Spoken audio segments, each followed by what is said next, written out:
c'è ancora posto. Per chiunque di noi si possa credere immeritevole, per chiunque di noi possa credere che c'è già abbastanza, che non c'è più spazio, che magari ci vado una seconda volta, una terza volta, c'è ancora posto. Questo vale per la Chiesa di Dio, questo vale per Dio in generale, questo vale per tante cose. C'è ancora posto. E io oggi voglio dire a tutti voi che magari avete passato una settimana difficile, che magari avete la testa piena di pensieri, magari che vi distolgono anche l'attenzione del rimanere qua un sabato sera, io vi posso trasmettere le stesse parole che Gesù ci ha dato più di 2000 anni fa. C'è ancora posto, non preoccuparti, tu vieni. La festa è più importante, la vita è più importante, la gioia è più importante. E vorrei iniziare questo culto con un momento di preghiera, perciò vi invito ad alzarvi in piedi per così introdurre poi il nostro momento di lode e di adorazione. Ti ringraziamo, Padre, per questa serata, ti ringraziamo per questa opportunità che abbiamo di stare insieme ai nostri fratelli. Ti ringraziamo, Padre, per questo invito che tu ci hai esteso, che tu ci hai donato. Ti ringraziamo, Padre, perché c'è ancora posto nella tua tavola, nella tua chiesa, nella tua famiglia. E noi, Padre, vogliamo prendere questo invito e accettare questo invito. Perciò ti preghiamo, Padre, che tu possa agire nelle nostre vite, agire adesso, qui in mezzo a noi, che tu possa toccare i nostri cuori, liberare la nostra testa dalle distrazioni, dai pensieri mondani che ci potrebbero occluire quella che è la nostra vista verso di te. Ti chiediamo, Padre, che tu possa perdonare, che tu possa guarire, che tu possa toccare a fondo le nostre vite. Tutto questo noi ti chiediamo in nome di Gesù. Amen. Cantiamo insieme al nostro Signore.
Sei vivente Dio, il mio Salvatore, sei l'eterno Dio, sempre regnerai, sei l'alfa, l'omega, l'inizio, la fine, Messia, Redentore, amico e Re, Principe di pace, ogni dì vivrò per te. Principe di pace, ogni dì vivrò per te. Amen. E che possiamo davvero vivere quello che stiamo cantando, che davvero possiamo vivere ogni giorno per il nostro Signore, che ogni giorno noi possiamo, davanti ad ogni decisione, davanti a ogni difficoltà, noi possiamo guardare sempre Dio e chiederci che cosa potrebbe fare Lui in quel momento. E sono sicura che molti di voi sono stati guidati da Dio durante la loro vita e che in questo momento possiamo presentarci al suo altare, presentarci a Lui e consegnare a Lui tutto quello che appesantisce il nostro cuore, tutto quello che ci ha ferito, tutto quello che ci lascia preoccupati e che davvero possiamo ricevere questa pace che soltanto Lui è in grado di darci, che possiamo ricevere quella tranquillità e quella sicurezza che soltanto il Signore può darci.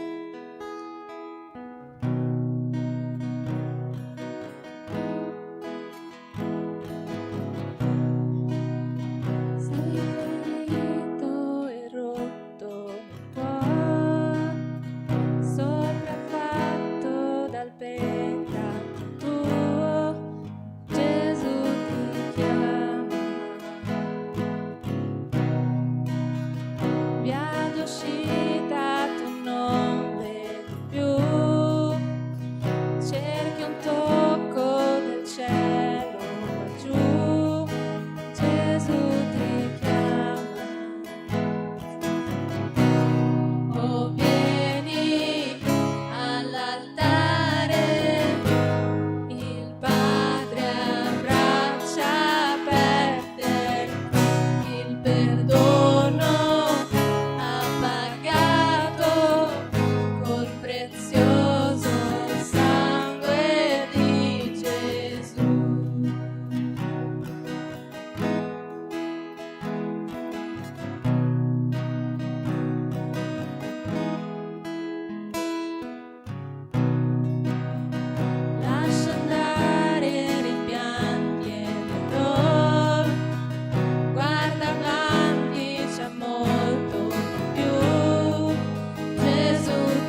Signore, ti ringrazio per la tua presenza, Signore, questa sera. Ti ringrazio per ogni mio fratello, ogni mia sorella che è qui oggi, Padre.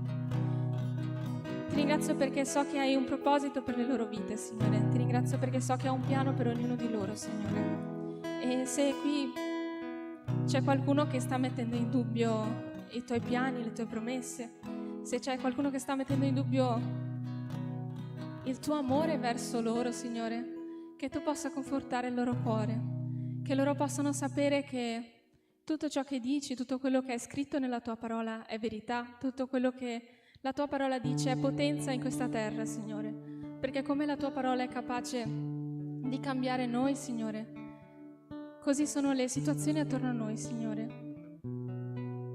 che noi possiamo davvero imparare a crescere in ogni situazione, che possiamo imparare a maturare da ogni cosa che ci circonda, Padre, che possiamo crescere nel tuo spirito, che possiamo crescere in fede in te, Signore, che possiamo essere grati per tutte le difficoltà che affrontiamo ogni giorno, Signore, che possiamo essere grati davanti ai problemi, Padre, perché sono questi che ci fortificano, sono questi che fortificano la nostra fede, Padre. E quindi, Padre, di nuovo, se stiamo mettendo in dubbio quello che tu sei, se c'è qualcuno che sta mettendo in dubbio questo, Padre, che io ti ringrazio perché loro stanno affrontando questo problema, ti ringrazio perché so che anche attraverso questo problema tu ti stai prendendo cura di loro, Signore. Ti ringrazio perché tu sei presente nelle nostre vite, ti ringrazio perché tu ci ami dal profondo del tuo cuore. È indescrivibile tutto quello che provi per noi, Signore, ma sei capace di amarci anche quando pecchiamo. Subito dopo che pecchiamo e ti rattristiamo, subito dopo che ci hai corretto, Signore, tu sei pronto a darci nuove vesti, sei pronto a darci una nuova storia. E questo è quanto tu sei meraviglioso, Padre. E io ti ringrazio per questo, Signore, nel nome santo di Gesù. Amen.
il nome di Gesù, mio Re. Che potente nome, incomparabile. Che potente nome è il suo nome. Che potente nome è il suo nome.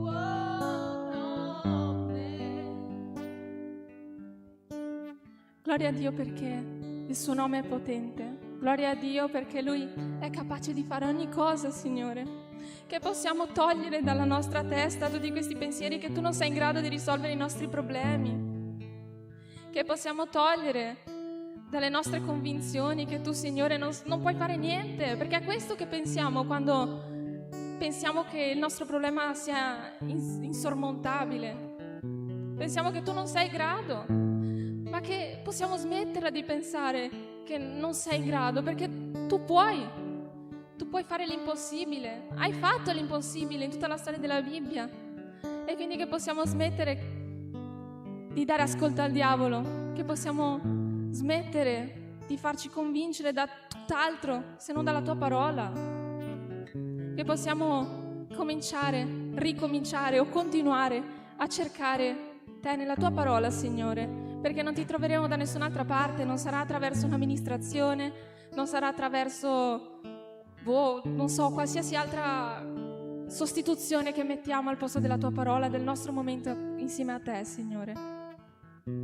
Che possiamo davvero inginocchiarci davanti a te, davanti alla tua presenza, riconoscere che tu sei Re e che possiamo riconoscere che tu puoi risolvere i nostri problemi, che tu puoi farci andare avanti, perché se sei morto e sei risorto, Signore, cosa sono i nostri problemi davanti a te?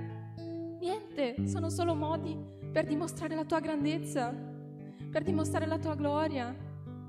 E noi a volte siamo qua a perdere tempo, siamo qua sulla terra a pensare a tutt'altro, al posto di pensare alla tua gloria, al posto di pensare a come essere strumenti per te, come essere strumenti per farti conoscere ad altre persone, Signore. Signore, che tu possa fare cose potenti, Signore, nella vita di questi ragazzi, che possano essere guariti, che tu possa curare le loro ferite e che la tua presenza, il tuo tocco, Signore, possa curarli completamente, Signore, dal profondo del loro cuore, Padre. Non oso immaginare, io voglio bene a questi ragazzi, papà, ma non oso immaginare quanto tu li voglia bene, se è molto più di questo, Signore.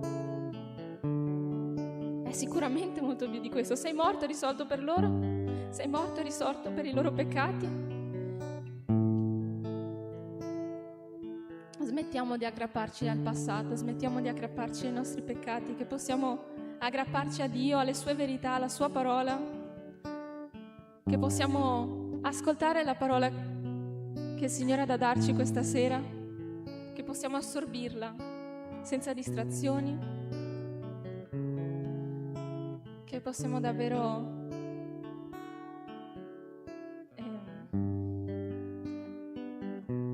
valorizzare la tua presenza, valorizzare il fatto che siamo qui alla tua presenza, Signore, insieme ai nostri fratelli, che possiamo dar valore a questo momento in cui riceveremo la tua parola, Signore. E ti ringrazio per tutto, Padre, nel nome santo di Gesù. Amen. Potete sedere.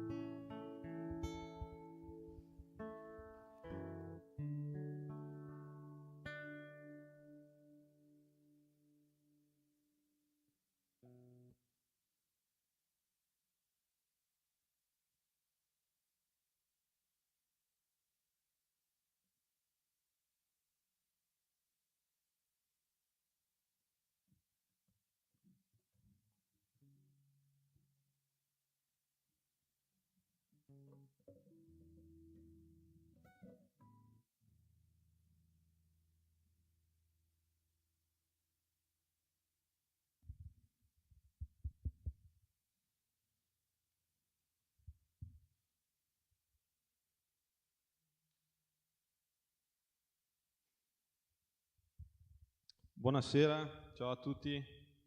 Siete contenti che sta arrivando la primavera? È già arrivata, no? Io confesso che sono molto contento. Mi piace sto freddo, o no? Allora ragazzi, non vi rubo tanto tempo oggi, quindi apriamo le nostre Bibbie, libro di Giacomo, capitolo 1.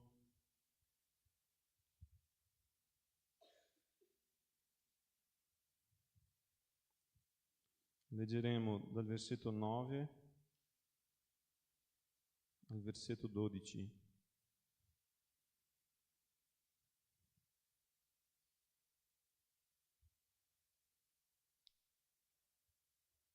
Avete trovato? Dice così: il fratello di umile condizione sia fiero della sua elevazione, e il ricco della sua umiliazione, perché passerà come il fiore dell'erba. Infatti il sole sorge con il suo calore ardente e fa seccare l'erba. Il suo fiore cade e la sua bella apparenza svanisce. Anche il ricco appassirà così nelle sue imprese.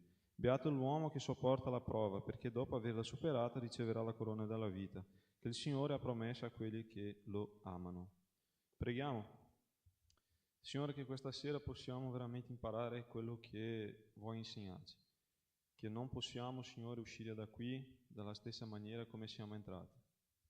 Che la tua parola possa fare la differenza nei nostri cuori, affinché tu, Signore, produca nel nostro cuore la tua volontà, che la tua motivazione sia messa nel nostro cuore, affinché possiamo avere non soltanto i principi, ma anche la motivazione giusta nel nostro cuore. Nel nome di Gesù. Amen. Amen. Allora, prima di sviluppare sopra questi versetti qua, volevo fare una breve introduzione. Prima parlando della persona che ha scritto il libro, che è Giacomo. Non è Giacomo il discepolo di Gesù, ma è Giacomo il fratello di Gesù. Sì, Gesù aveva dei fratelli. Apriamo le nostre Bibbie in Marco, capitolo 6.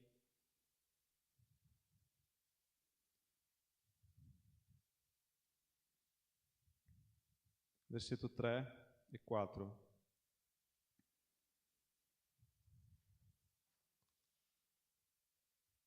Dice così: non è questo il falegname, il figlio di Maria e il fratello di Giacomo, di Giosè, di Giuda e di Simone? Le sue sorelle non stanno qui da noi? E si scandalizzavano a causa di lui. Ma Gesù diceva loro: nessun profeta è disprezzato se non nella sua patria, fra i suoi parenti e in casa sua. Quindi Gesù aveva dei fratelli. Quindi chi ha scritto la lettera è il fratello di Gesù, non è proprio il discepolo, perché il discepolo è stato morto praticamente dopo che Gesù fu elevato, e questo Giacomo qua presiedeva il consiglio, la chiesa di Gerusalemme. Quindi molto probabilmente, e tutti i storici biblici dicono che chi ha scritto questa lettera qua è stato Giacomo e non il discepolo, perché il discepolo era già morto quando hanno ricevuto questa lettera. E perché è importante capire chi ha scritto la lettera? Perché è importante capire perché questo Giacomo qua ha scritto la lettera? Prima perché possiamo capire la personalità della persona, i motivi della lettera, che dopo un po' più avanti vedremo, ma soprattutto il carattere di chi ha scritto la lettera. E capire il carattere di chi ha scritto la lettera ci spiega anche il capitolo 2 di Giacomo, no? Che Giacomo va a dire così, che le buone opere devono proprio combaciare con la fede che professiamo, cioè dobbiamo avere le buone opere perché non soltanto la fede ci salva, ma non è detto che dobbiamo fare delle buone opere, lui non stava dicendo questa cosa, per avere la salvezza, stava dicendo che le due cose devono camminare insieme, cioè se io sono cristiano dimostro attraverso le mie buone opere che io sono veramente un cristiano. Le due cose vanno a complementarsi, ok? E quindi nella parola originale del greco adelphos, cioè che è usata qua in questo testo per dire che è fratello, può darsi che sia fratello di sangue, può darsi che sia proprio un fratello spirituale. Quindi diciamo che era il fratello di Gesù. E come vi ho già detto qua, lui presiedeva il Consiglio di Gerusalemme ed era uno dei capi della Chiesa. E Perché è importante capire anche questa cosa che vi dicevo, no? Di capire chi è la persona? Perché chi è la persona più importante magari per dire chi sei veramente, se non quelle persone che convivono con te dentro la tua casa? Se volete veramente conoscermi dovete chiedere ad Amanda, che è qua stasera. Lei vi dirà esattamente chi sono. Chi mi vede qua ogni tanto nella chiesa, cioè, di sicuro non saprà chi sono veramente, ma lei sì vi risponderà chi sono io. È lei che conosce i miei difetti, che conosce le mie qualità, sa quando ho fame, che sono arrabbiato a casa, e questo mi dà veramente, sai, tanta rabbia. È lei che conosce tutti i miei difetti. E quindi Giacomo, che è cresciuto insieme a Gesù, molto probabilmente lui conosceva Gesù di fatto. E questo è un altro motivo che vedo nella lettera di Giacomo quando dice delle buone opere e della fede che devono camminare insieme. Ma perché? Perché neanche i fratelli di Gesù credevano in lui. Noi leggiamo in Giovanni, capitolo 7, versetto 5, che dice così: poiché neppure i suoi fratelli credevano in lui. Quindi i fratelli di Gesù non credevano in lui. Ma immaginate, quando tu cresci insieme a quella persona, che conosci i suoi difetti e lui dice che è il figlio di Dio, e dopo praticamente tutti che credevano in lui, immaginate la testa di questa persona. La persona che magari ti conosceva prima, la persona che magari ti conosceva non come sei adesso, sei stato rinnovato, sei una nuova creatura, che adesso sei con Gesù Cristo, ma quelli che ti conoscevano prima, dopo dicono così: no, vabbè, dai, io so bene chi è Sorin, lo conosco bene, è quel ragazzo che è venuto là dalla Romania, ma lui adesso è cristiano, figurati, io so cosa faceva nel passato. Quindi è difficile, ragazzi, per le persone che crescono insieme a quella persona, credere veramente chi sei, se sei diventato una nuova persona. Ed è per questo motivo che attraverso le buone opere dimostriamo che abbiamo la nostra fede in Gesù Cristo, attraverso il nostro atteggiamento, il nostro comportamento. E secondo punto che volevo trattare dall'introduzione è che il fatto che Giacomo ha scritto questa lettera, nel versetto primo qua, di Giacomo 1, lui stava scrivendo soprattutto alla sua chiesa che era dispersa nel mondo. Lui dice proprio così all'inizio, no, della lettera. Giacomo, servo di Dio e del Signore Gesù Cristo, alle 12 tribù che sono disperse nel mondo. Scriveva proprio per queste persone, cioè i cristiani che erano dispersi nel mondo. Faceva riferimento logicamente alle 12 tribù che noi tutti sappiamo che nel Vecchio Testamento è stato diviso per le 12 tribù, parlava del popolo di Dio, e molto probabilmente parlava anche dei gentili, quelli che erano diventati figli di Dio attraverso la fede in Gesù Cristo. Quindi scriveva a queste persone. Ma perché scriveva a queste persone? Perché noi sappiamo che la Chiesa di Gesù ha subito tantissime persecuzioni.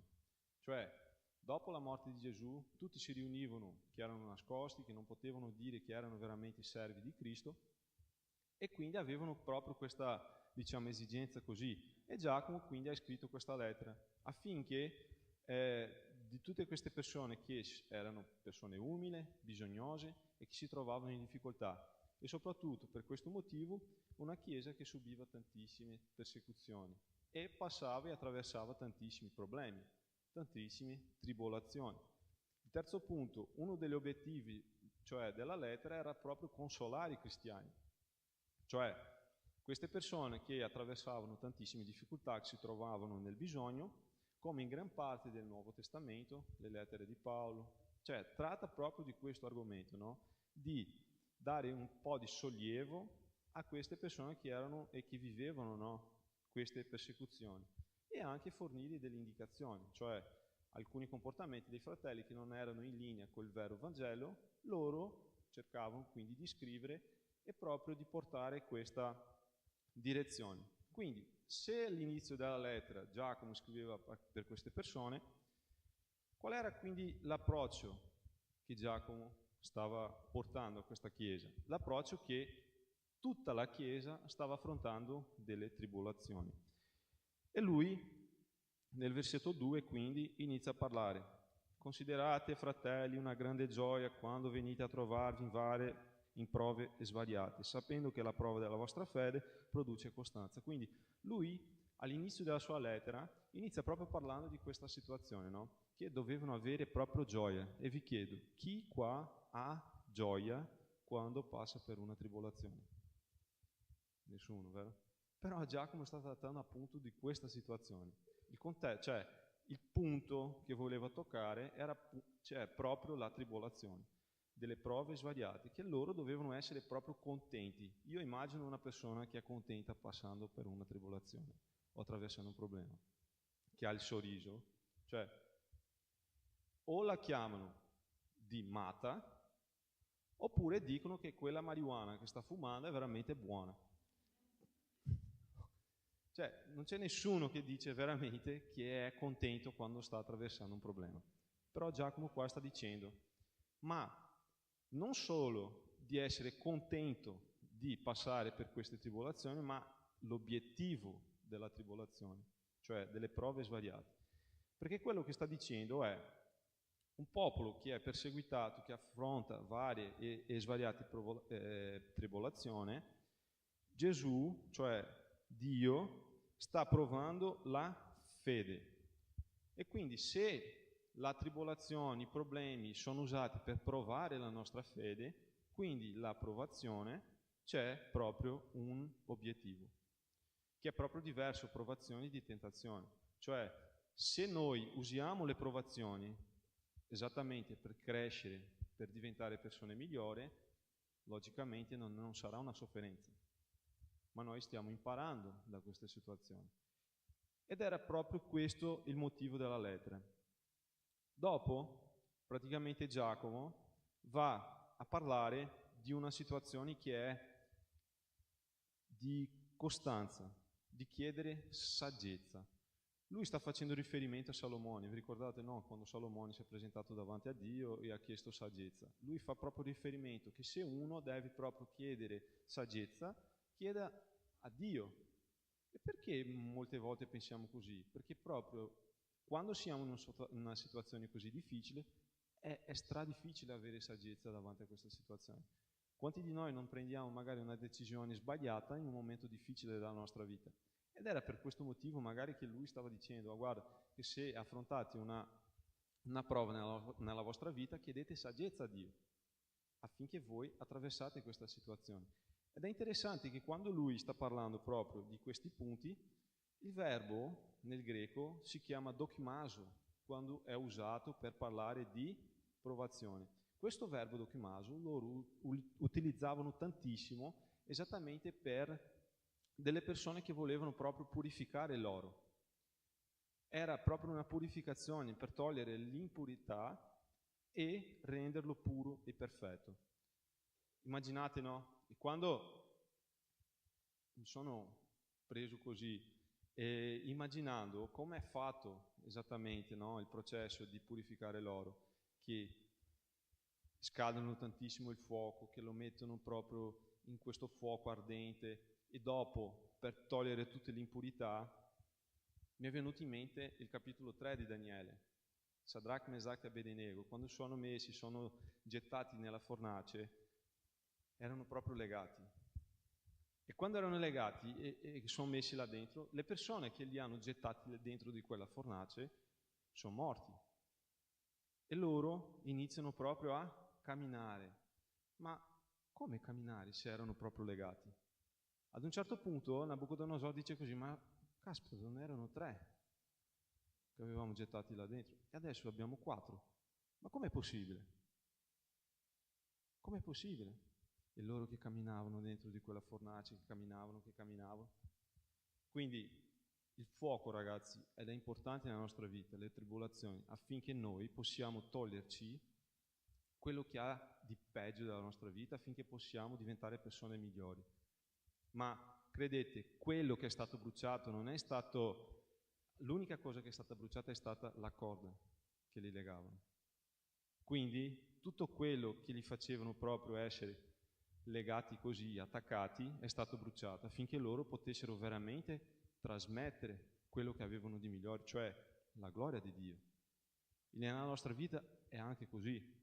Dio vuole farci attraversare di queste tribolazioni, metterci a prova veramente, affinché noi possiamo diventare persone migliori. Come è stato successo con Sadrach, Mesach e Abednego. In più, stavo pensando e mi ricordando anche di una roba che un fratello mi ha detto una volta, che il processo per far diventare puro l'oro e anche l'argento è: lo metto nel fuoco ardente, poi lo tolgo, prendo un martello o una barra di ferro, lo colpisco, dopo lo metto un'altra volta dentro il fornace, poi lo tolgo, lo colpisco, e loro sanno esattamente che sarà pronto nel momento in cui lo tolgono e riescono a vedere la loro faccia.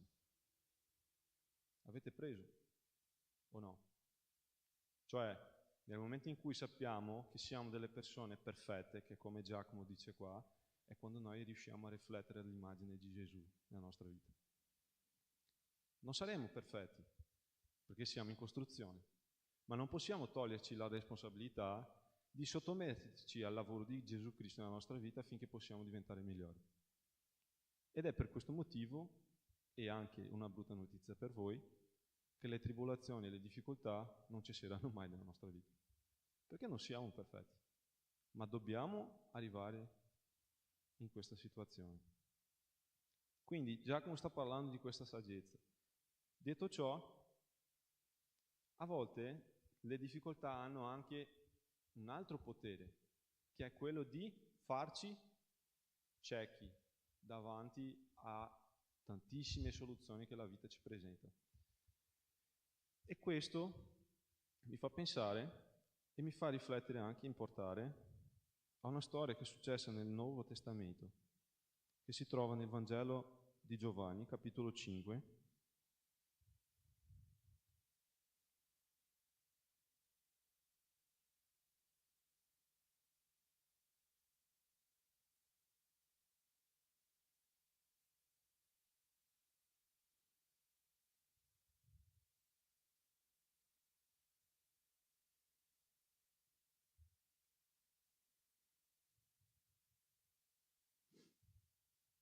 Versetto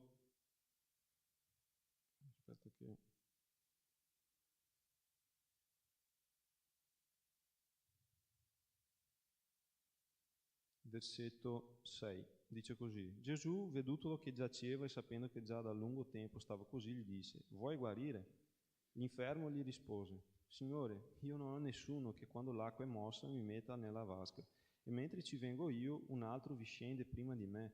Gesù gli disse: alzati, prendi il tuo lettuccio e cammina. In quell'istante quell'uomo fu guarito e preso il suo lettuccio si mise a camminare. Interessante che questo uomo qua era già da 38 anni che aspettava lì che scendesse un angelo che muovesse l'acqua affinché un altro li buttasse dentro. Era difficile per lui, no? Perché lui era un paralitico. Quindi come faceva a scendere proprio nell'acqua nel frattempo in cui l'angelo venisse a muovere l'acqua? Era difficile. Però in quel momento là è arrivato un uomo che si chiamava Gesù Cristo davanti a lui e ha detto: vuoi guarire? E qual è stata la sua risposta? Sai cos'è, Signore? Sto aspettando già da qua da 38 anni. Non c'è nessuno qua che mi aiuta. Lui ha iniziato ad lamentarsi, non conoscendo la persona che c'era davanti a lui. Bastava che lui avesse dato la risposta così: sì, Signore, voglio essere guarito. Ma no, lui ha usato un altro argomento. Ha iniziato ad lamentarsi. E non lo sto giudicando, ragazzi, perché erano 38 anni che lui era lì. Però il problema è che le tribolazioni hanno proprio questo potere nella nostra vita, di farci ciechi, di non farci vedere il vero Gesù. A volte non siamo più sensibili alla voce dello Spirito Santo nella nostra vita perché i problemi sono così. I problemi ci fanno veramente diventare delle persone che non sono più sensibili ad obbedire ed ascoltare la voce di Gesù nella nostra vita. Quest'uomo qua non l'ha ascoltato. Piuttosto di rispondere alla domanda più semplice: vuoi guarire? Sì, voglio essere guarito. No, è iniziato a fare tutto un giro, no? Io conosco una persona così, che faccio una domanda, inizia a parlare qua, fa tutto un giro per poi arrivare qua e alla fine gli chiedo: ma di cosa stavi parlando?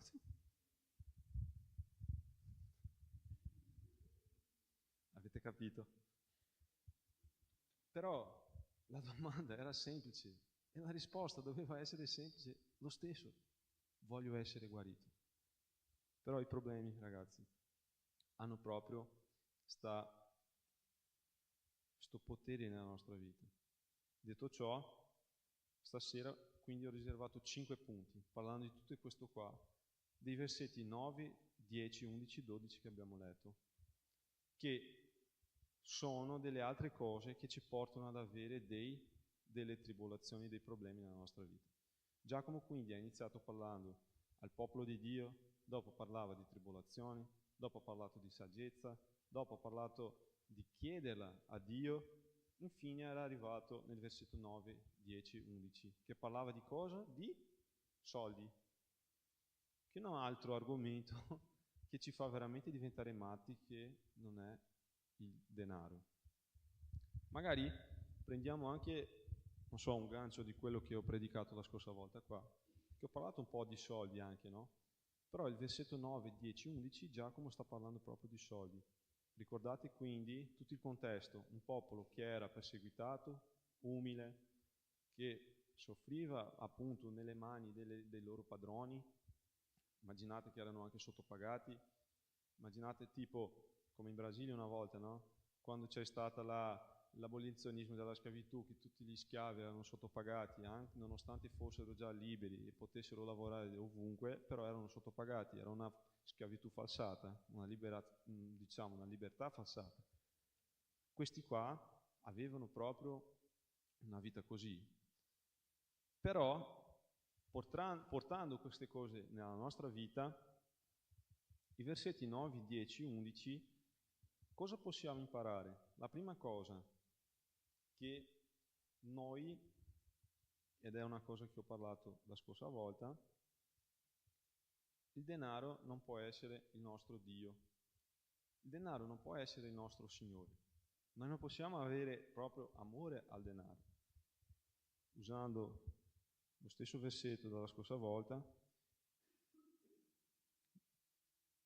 lettera a Timoteo, capitolo 6, versetto 10, che dice così: infatti l'amore del denaro è radice di ogni specie di male, e alcuni che vi si sono dati si sono sviati dalla fede e si sono procurati molti dolori. Quindi molte volte abbiamo dei problemi nella nostra vita, delle tribolazioni, perché abbiamo, questo amore al denaro. Quanti di noi non abbiamo già scelto sia un'offerta di lavoro o tantissime cose nella nostra vita perché abbiamo guardato solo la cifra piuttosto di guardare il proposito? No, vado qua perché prenderò molto di più rispetto a quest'altro lavoro qua. Però quell'altro lavoro che magari prendiamo di più ci porterà ad avere tantissimi problemi, siano a livelli psicologici, siano a livelli, tantissimi problemi. Quindi non dobbiamo avere proprio questo amore al denaro, ma dobbiamo avere l'amore alla causa di Gesù, al nostro proposito, a tutto quello che Lui vuole da noi.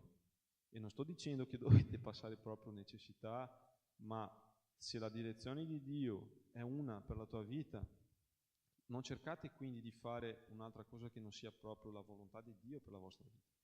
E non usare proprio la cifra per prendere una decisione, ma usate proprio la direzione che Dio vuole per la tua vita.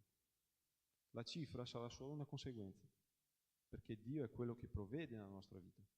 Quindi che non abbiamo proprio questo amore al denaro, come proprio l'Apostolo Paolo ha detto qua a Timoteo. Perciò questo è il primo punto. Il secondo punto è che noi dobbiamo accontentarci di ciò che abbiamo. Questa è un'altra cosa che l'Apostolo Paolo, nella sua lettera ai Filippesi, nel capitolo 4, versetto 13,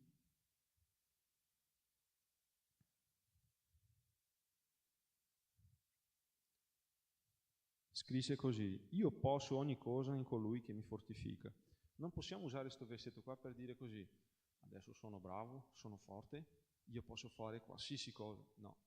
Il contesto della lettera di Paolo qua ai Filippesi è: ho già passato necessità, ho vissuto queste necessità, ma ho vissuto anche nell'abbondanza.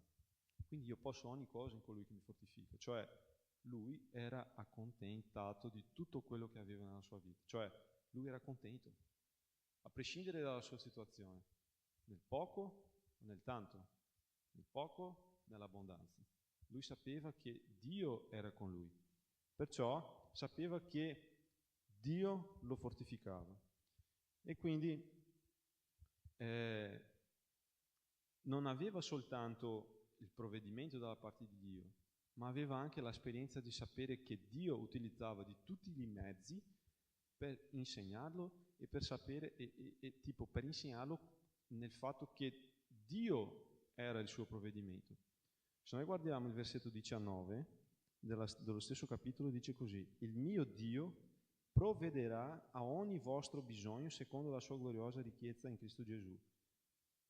Lui ha avuto tantissimi aiuti dalla parte delle altre chiese e Filippo era uno di questi esempi. E lui stava dicendo il mio Dio. Lui non stava dicendo le vostre offerte, quello che avete fatto. Sì, era importante perché loro stavano proprio seminando nella sua vita, ma lui stava dicendo il mio Dio provvederà, perché lui aveva proprio assaggiato questa provvigione da parte di Dio.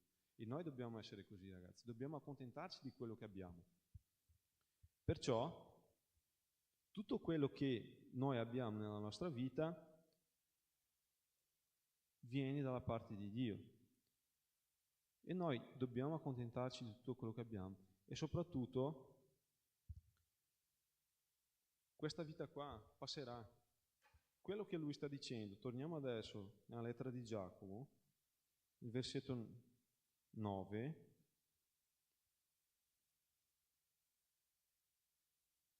Lui dice così: il fratello di umile condizione sia fiero della sua elevazione. Alcune traduzioni dicono fiero nella sua dignità. Noi dobbiamo essere fieri e soprattutto consapevoli della nostra dignità. Il nostro valore, ragazzi, non è di quello che abbiamo nel nostro conto bancario. Il nostro valore si trova in quello che siamo. Quando Dio si è presentato a Mosè ha detto io sono, non ha detto io ho, ha detto io sono. Quindi noi dobbiamo preoccuparci ancora di più per quello che siamo. È questo che Dio vuole da noi. Quindi il fratello di umili condizioni deve proprio vantarsi della sua dignità, essere orgoglioso della sua dignità. Mentre invece il fratello che ha tanto deve capire che passerà come l'erba del campo. Questi fiori erano tipici, no, della regione della Giudea là, e loro avevano proprio questo esempio, che quando veniva proprio il sole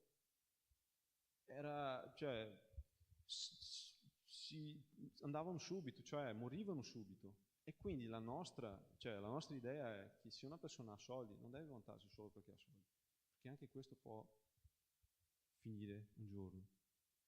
L'altra cosa il terzo punto è che le ricchezze impediscono la crescita della parola nei nostri cuori. Matteo 13 parla di una parabola, la parabola del seminatore.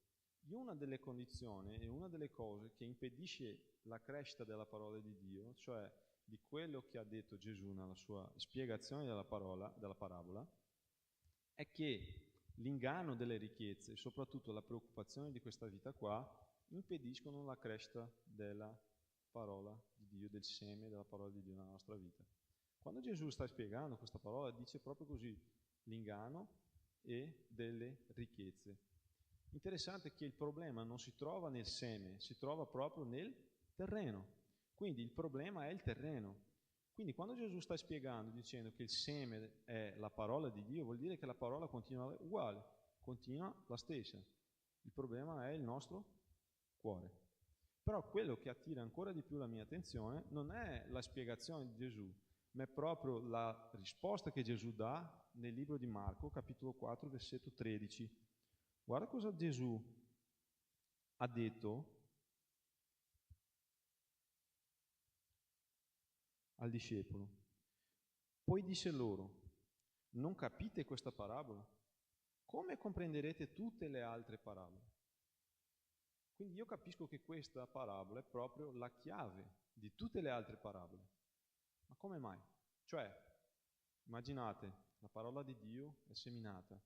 Noi impediamo che la parola di Dio cresca nella nostra vita. Gesù sta dicendo, questa è la chiave. Se voi non comprenderete adesso, non comprendete la parola di Dio adesso, questa parabola adesso, sarà molto difficile comprendere le altre. Non capirete mai le altre. E io mi ricordo di una situazione che ho vissuto in Brasile. Io facevo parte di una chiesa che era un po' diversa di questa che faccio adesso. Credevano di più nella manifestazione dello Spirito Santo e tutto quanto, ma un giorno un pastore è venuto a predicare che quella parola ha cambiato la mia vita e ha detto proprio così: se voi pensate che la manifestazione dello Spirito Santo è la cosa più importante, state sbagliando. Perché se la parola di Dio non fa proprio la differenza nella vostra vita, siete veramente le persone peggiori di questo mondo. Perché non potete arrivare qua, avere della manifestazione dello Spirito Santo, ma arrivare a casa e continuare a rispondere male alle vostre padri, ai vostri genitori, continuare a fare delle cose brutte con i vostri coniugi. Cioè, avere la stessa vita che avete fuori da qua, cioè se la parola di Dio non fa una differenza nella tua vita, non serve di nulla. Se nella vostra università continuate a essere la stessa cosa, se continuate a fare le stesse robe, cioè, non vale di nulla. Quindi, quello che Gesù sta dicendo è, se la parola di Dio, se voi che siete qua, state ascoltando la parola di Dio, ma la parola di Dio non fa la differenza nella vostra vita, perché il terreno che il seme trova non è proprio il terreno fertile, non fa la differenza. La parola di Dio, ragazzi, deve fare la differenza nella nostra vita, affinché noi dopo capiamo esattamente che le nostre buone opere sono soltanto una conseguenza di quello che siamo. Se siamo veramente cristiani, le buone opere vengono, ma non perché facciamo fatica a farle, ma perché questo è solo una conseguenza di quello che siamo. Perché la parola di Dio ha fatto una differenza nella nostra vita. Quindi ricordate, se non comprendiamo, se non capiamo la parabola del seminatore, noi non riusciamo a capire esattamente com'è il regno di Dio, che Gesù è venuto per fare la differenza nella nostra vita. Però dobbiamo capire anche che l'inganno delle ricchezze impediscono la crescita della parola. Ma sarà che domani mangerò?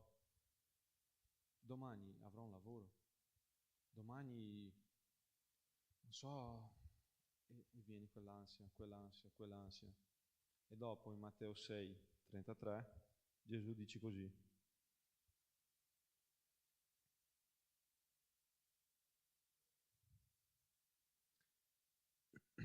cercate prima il regno di Dio e la sua giustizia e tutte queste cose vi saranno date in più.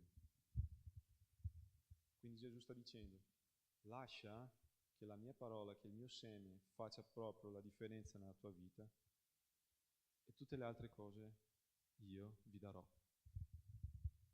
Quindi non lasciate, ragazzi, che i soldi siano veramente un problema nella vostra vita. Quarto punto, il versetto 12 parla di una persona che perseverò nella prova.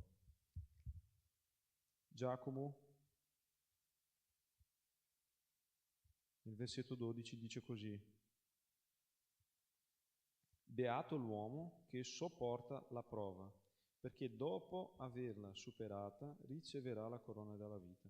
Interessante che all'inizio dice così, cioè beati quelli che sopportano le prove, cioè interessante che adesso sta facendo riferimento a proprio una persona che ha già sopportato la prova, che vuol dire che questa persona ha già vissuto tante prove, che è già abituata ad attraversare tantissime tribolazioni. Quindi sta facendo già riferimento a una persona che è matura e che ha praticamente una vita già molto più preparata e molto più abituata a vivere queste situazioni. Quindi è una persona che riceverà la corona della vita. Lui sta facendo riferimento alla cosa? Alla nostra salvezza. Però se noi prendiamo questo esempio e lo mettiamo anche nelle altre cose della nostra vita, possiamo capire altre situazioni. Immaginiamo quindi se noi non avessimo mai vissuto un'approvazione nella nostra vita. E nel primo momento in cui ci troviamo davanti a una situazione di difficoltà, quale sarebbe la nostra reazione? Di mollare. Per quello che è importante, ragazzi, attraversare tantissime tribolazioni. E il problema di questa società, di questa gioventù di oggi è proprio questo, che non sono abituati ad attraversare tantissimi problemi. Loro non sono abituati ad avere proprio la schiena, come diciamo, larga per sopportare tutti i problemi. Perché nel primo momento di tribolazione, nella prima difficoltà sono abituati a mollare, a non continuare. E Giacomo sta proprio avvertendo a questa situazione. Dovete sopportare, dovete capire che la prova della vostra fede, cioè quello che voglio da voi, ragazzi, che siete i cristiani, che siete figli di Dio, è quella di sopportare, è quella di capire esattamente che la prova della vostra fede produce la perseveranza. Quindi dobbiamo veramente attraversare questi problemi e sopportare, perché sappiamo che la prova della nostra fede è questa. Dio vuole provare la nostra fede per sapere esattamente se siamo o no i suoi figli, se stiamo o no crescendo in Lui e restando in Lui, che è anche un'altra cosa molto importante. E mi fa capire un'altra cosa, che Dio è un Dio didattico, cioè Lui non è soltanto un padre, ma è anche un professore, perché Lui vuole insegnarci. E c'è un versetto che mi piace tantissimo, che è la lettera di Timoteo, seconda lettera di Timoteo, capitolo 2, versetto 15. Lui dice proprio così a Timoteo: sforzati di presentare te stesso davanti a Dio come un uomo approvato, un operaio che non abbia di che vergognarsi, che tagli rettamente la parola della verità. Io sono veramente innamorato di questo versetto, perché Dio è un Dio didattico, che usa tutte le situazioni della nostra vita per insegnarci, siano brutte, siano belle, ma soprattutto le brutte. Nessuna persona, ragazzi, impara prendendo un caffè a Parigi.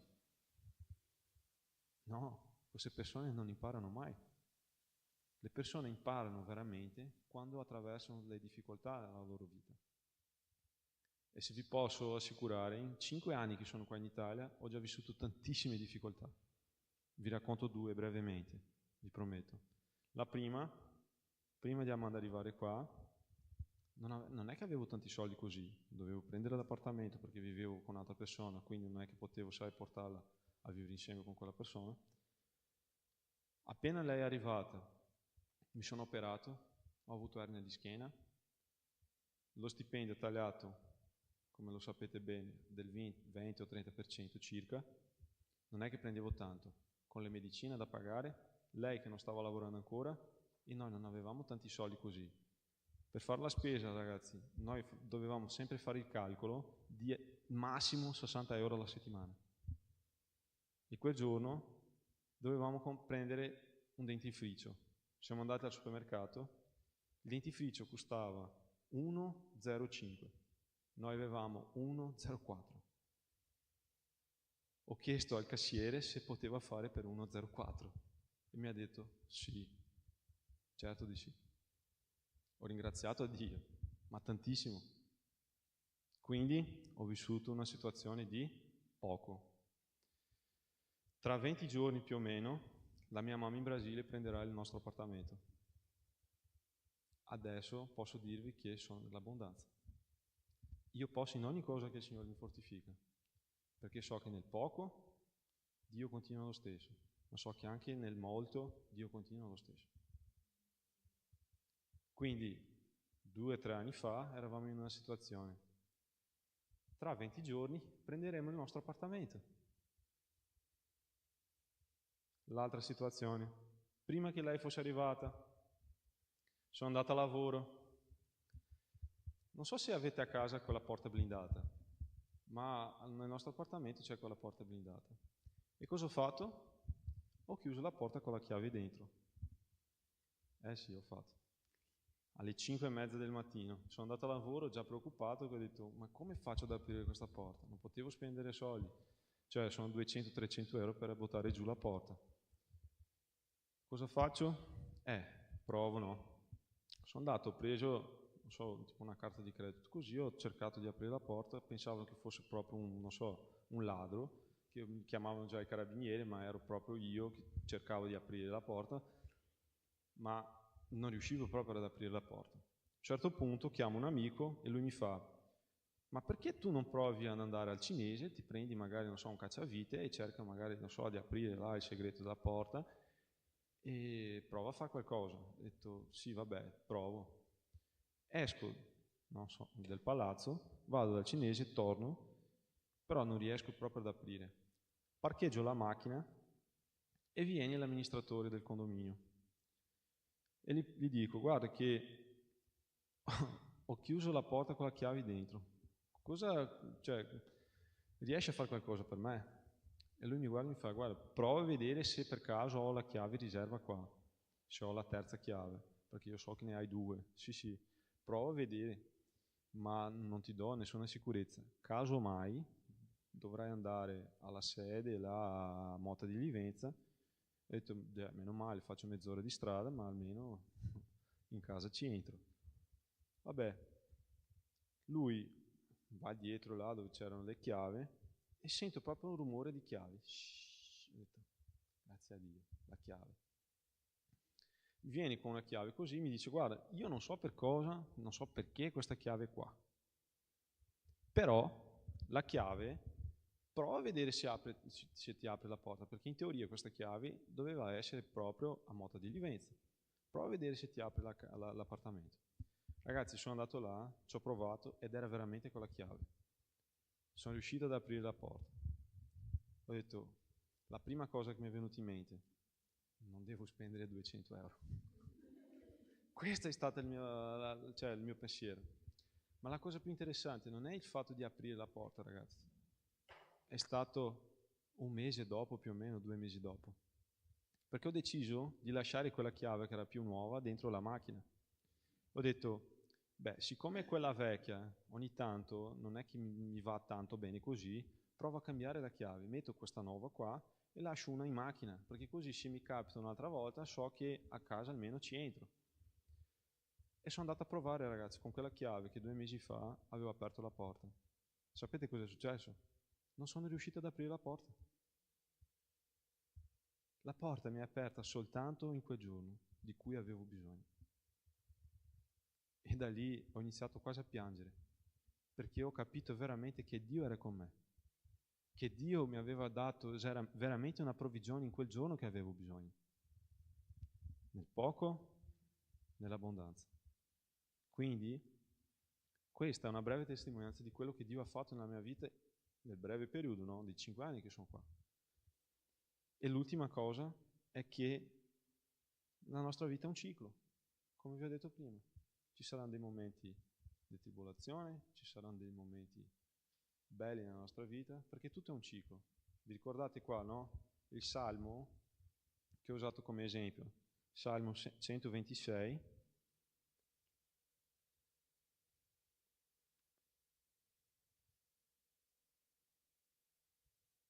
versetto 5 e 6, che dice così: quelli che seminano con lacrime mieteranno con canti di gioia. Se ne va piangendo colui che porta il seme da spargere, ma tornerà con canti di gioia quando porterò i suoi covoni. Non so se vi ricordate, ho usato anche l'esempio di Samuel, che uno era anche magari arrabbiato perché lo vedeva sempre, contento e tutto quanto, perché è una strada di doppio senso. Quindi quelli che sono qua tristi trovano anche quelli che sono contenti.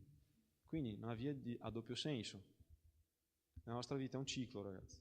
Le tribolazioni noi affrontiamo, ma ci saranno anche i momenti belli dove dobbiamo approfittare, goderci di questi momenti. Ma la cosa bella è che tutto viene per insegnarci. Quello che Dio vuole, e soprattutto l'approccio che Giacomo voleva usare in questa lettera qua, è che queste provazioni, le svariate prove, hanno proprio questo potere nella nostra vita di provare la nostra fede, di fortificare la nostra fede in Gesù. Quindi, nel poco, nel molto, dobbiamo capire che Gesù è con noi e che i soldi, il denaro non sarà mai un problema nella nostra vita. Anzi, Dio provvede tutto. È un Dio di provvigione. È un Dio che non ci abbandonerà mai, non ci lascerà mai e sarà sempre con noi. Amen? Gruppo di lode. Vi passo la palla.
davvero ti ringrazio per questa lode, per questa adorazione, per tutto quello che hai fatto per noi, Signore. Ti ringrazio perché in te noi abbiamo la vittoria e per questo tu sei degno di ogni lode, di ogni onore e di ogni cosa che fa parte della nostra vita, Signore. Ti ringrazio perché tu ci dai la speranza, ti ringrazio perché in te siamo più forti, Signore.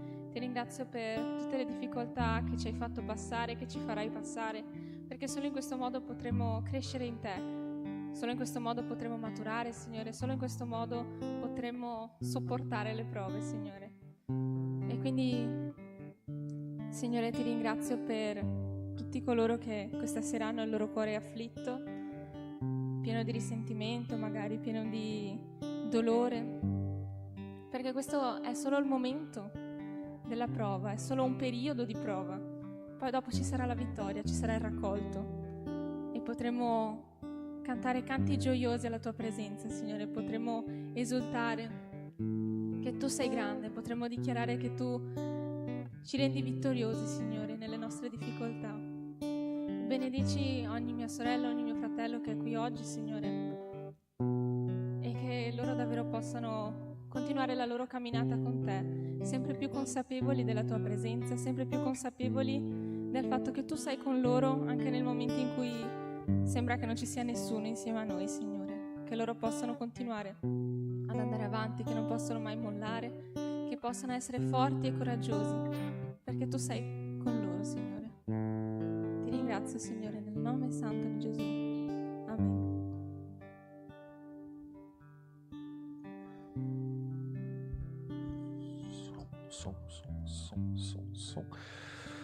Potete accomodare, potete anche tirare fuori i vostri telefoni, i vostri calendari, perché qua una caterva di annunci che neanche immaginate. Allora, iniziando con i nostri piccoli gruppi, abbiamo le giovani femmine con Monique. Monique, puoi alzare sulla manina?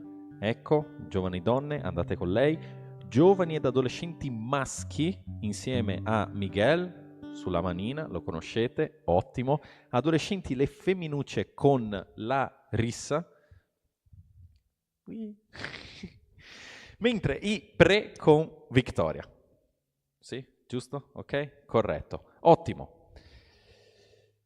Sabato 12 aprile abbiamo l'incontro delle coppie alle ore 20, ok? Perciò sabato a partire dalle 8 incontro delle coppie aperto a tutte le coppie, perciò giovani coppie siete le benvenute, a tutti quelli che non sono coppie avvisate i vostri genitori. Il 19 aprile, il sabato dopo, abbiamo il nostro culto, sempre qui, in occasione della Pasqua, ok? Perciò alle 6:30 saremo qua il sabato 19 per il nostro Agamove speciale per la Pasqua. Il giorno dopo, che è il 20, che è effettivamente il giorno di Pasqua, avremo il nostro culto a Treviso a partire dalle 8 del mattino, non alle 10:30 come facciamo di solito, ma a partire dalle 8, perché subito dopo il culto avremo un momento per fare colazione, tutti quanti insieme, avere un bellissimo momento di comunione, poter mangiare, poter bere, ok? Perciò domenica 20 aprile, in occasione del culto di Pasqua, dovremo essere qui alle del mattino, perché se arriviamo qua alle 8 di sera non è più colazione, giusto? Ok? Non ci sarà culto a Conegliano, ma ci sarà a Belluno e a Padova, credo, potrei sbagliarmi. Quello che sono sicuro è che il culto qui alle 8 del mattino. Il 1 maggio, che è festa, che è il giorno dei... bravissimi, ok? Saremo qui a Treviso per passare la giornata insieme. Inizieremo alle 10 del mattino, sarà un momento per cantare insieme, per pregare insieme, per mangiare, bere insieme. Se controllate nei vostri gruppi WhatsApp, se non siete dentro avvisate i pastori, magari ci sono dentro i vostri genitori. È già partito un sondaggio per capire i numeri, avremo modo di mangiare carne, avremo modo di mangiare churrasco, avremo modo di mangiare pesce.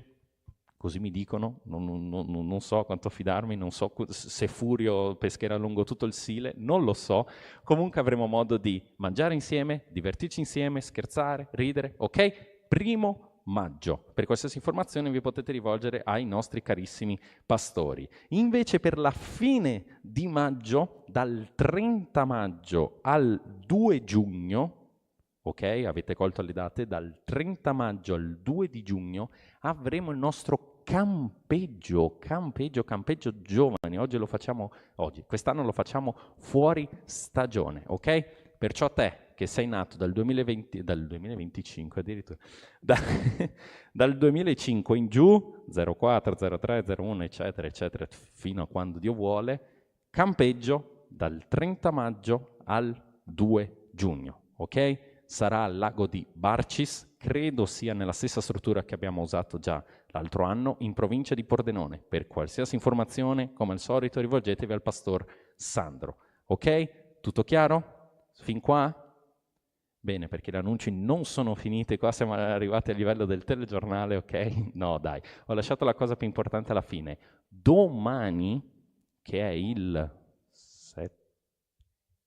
6 aprile, avremo la nostra evangelizzazione su a Belluno, ok? Per chi non avesse seguito i messaggi sul gruppo, che invito caldamente a seguire, perché se no qui ci mettiamo 20 anni con i nostri bellissimi annunci, ci sarà un gruppo che partirà da qui la mattina per andare a fare il culto su a Belluno, ok? Perciò si dovranno incontrare qui, nel parcheggio, ok? Alle 9:15, se non mi sbaglio, per poter prendere, andare su a Belluno e poter fare il culto su a Belluno.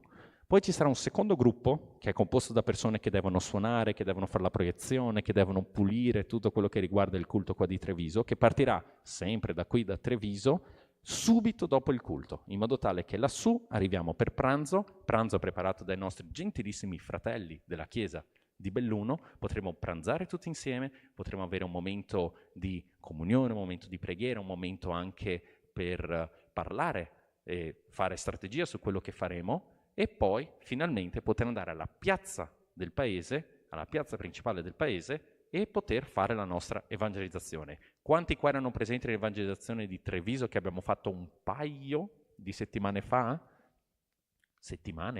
Un mese fa? 2 mesi? Ok, che abbiamo fatto in qualche momento del passato. Chi è che c'era? Evangelizzazione di febbraio, sì, sulle manine, ecco. Se avete dubbi in qualsiasi momento, cos'è, potete chiedere a loro, o ancora meglio potete chiedere a Giada può alzare la manina. Mamma mia, uno sprint di forza che non vedevo da quando sono andato a fare tirocinio in casa di riposo. Allora, oppure potete direttamente chiedere a Giada per la giornata di domani, ok? Voi che siete senza macchina, voi che siete senza patente, mobilitatevi per trovare un passaggio o prima del culto o dopo il culto di Treviso, ok? Abbiamo macchine, abbiamo posti, ma dobbiamo organizzarci bene. Lo scopo è arrivare là per pranzo. A te che non riuscirai a partecipare al culto, a te che non riuscirai a partecipare al pranzo, comunque verso le 2:30-3 saremo lì a Belluno. Se vuoi partecipare, sei benvenuto, puoi venire, ok? A tutti quelli che sono interessati a partecipare nella giornata di domani, chiedo gentilmente, dopo i nostri piccoli gruppi, del quale ho già detto chi va con chi, di fermarsi un attimino perché dovremo riunirci con Giada e aiutarla a fare un piccolo lavoro sempre per la giornata di domani. Ok? Tutto chiaro? Tutto chiaro per quello che riguarda sabato prossimo, il sabato dopo ancora, per il 1° maggio, per la fine di maggio, per la nostra evangelizzazione di domani? Sì? Mi sono dimenticato di qualcosa? Cosa mi sono dimenticato? No, l'ho detto il culto. Ah, il campeggio addirittura aperto agli adolescenti. Perfetto, allora abbassiamo i limiti d'età. Se hai 14 anni o più, sei il benvenuto. Ok? Qualsiasi nazionalità, qualsiasi sesso, qualsiasi paese di provenienza, qualsiasi cittadinanza che tu abbia. Ok?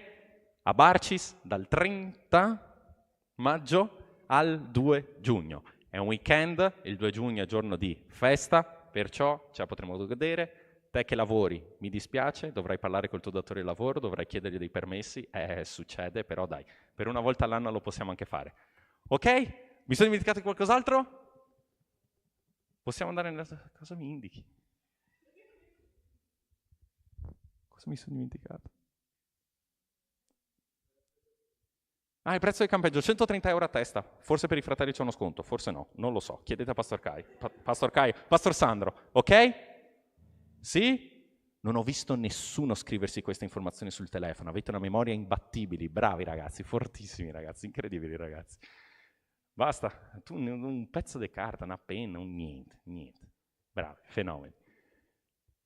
Adesso basta davvero. Sì? Sì?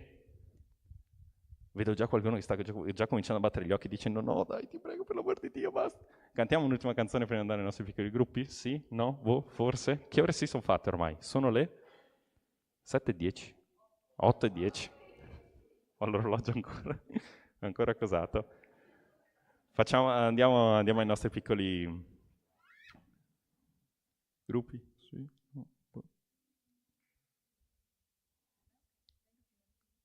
Ok, dai, andiamo nei nostri piccoli gruppi, che oggi abbiamo avuto delle difficoltà tecniche e quant'altro, ok? Vi chiedo di alzarvi in piedi per pregare, per concludere il nostro culto. In piedi per pregare, per concludere il nostro culto. Sì, è vero. Bravi, pieni di forza, servirà soprattutto nella giornata di domani. Ok? Preghiamo per concludere il nostro culto. Ti ringraziamo, Padre, per questa serata che abbiamo potuto godere insieme. Ti ringraziamo per questa opportunità che abbiamo avuto di lodarti, di glorificarti e di poter ascoltare la tua parola.